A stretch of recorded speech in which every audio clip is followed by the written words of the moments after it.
The way that I reconciled with Bellamy was that when he was in the Cave of Enlightenment and he saw his mother, and it's a non-verbal interaction, but I felt like that was him coming full circle, his mother saying to him, you can let go of all the guilt and you can move through this, and him finding some sort of clarity of what his purpose was. From that point on, I felt like that was the journey, and that's what I did for him anyway.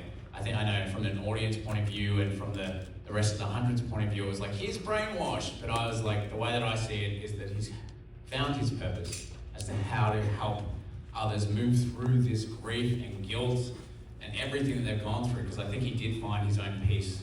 And when performing in that moment with Monique, I felt that for Bellamy, and in a way I felt that for myself as well, because I knew that I was leaving the show.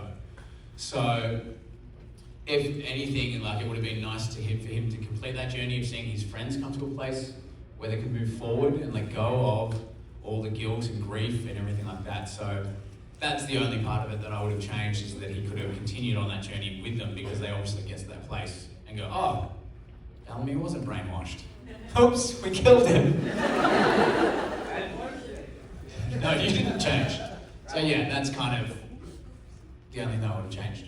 Bellamy was, in the end, and lived with the others on the island, and you were the last of humanity. What would you have done? What do you think Bellamy would have done? I don't know, but I mean, the bigger question is, where's his body? We went back to that room and it wasn't there. So. He's alive. It's right here. I look even younger than I did then. Zach, would you change anything about your character's ending?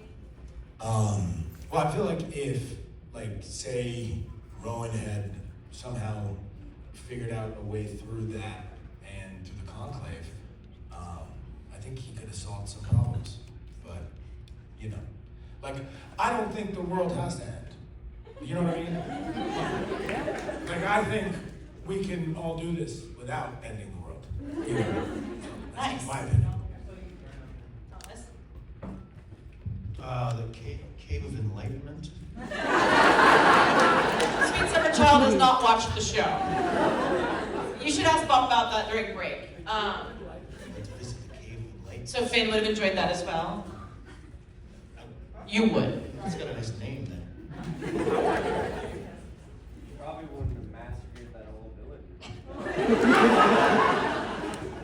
It's just a personal thought. That was the ending with Maury dying and me putting her into my brain was my idea. So I did get mine. Yeah. Maury dies. So no, it's like yeah. No, so then we go inside your mental brain, your mind space. And so I could see her one last time and give up my life, so we would both die, and I get to see her one last time for 30 minutes. And it's a love story, yeah. And I was. Yeah.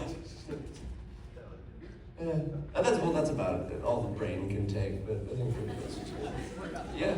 So that was my idea earlier on when we were shooting in season 7, and Amori got sick from the radiation. And I was like, what would Murphy do if she died? She got sick from radiation. Earlier in the season, yeah. It's kind of like a fault now Yeah, I guess. Yeah. Wow. Yeah. And then I emailed Jason and I was like, what about this? And he was like, that's actually not bad. And we did it. If I were to change it, it would be that we don't get saved by the thing. The alien? Yeah, we should just die, and that would make the story complete. I think we should just remain dead. I think that would be Okay, It's Chris. dark, but it's beautiful. He gave up his life. It's true. What is the question?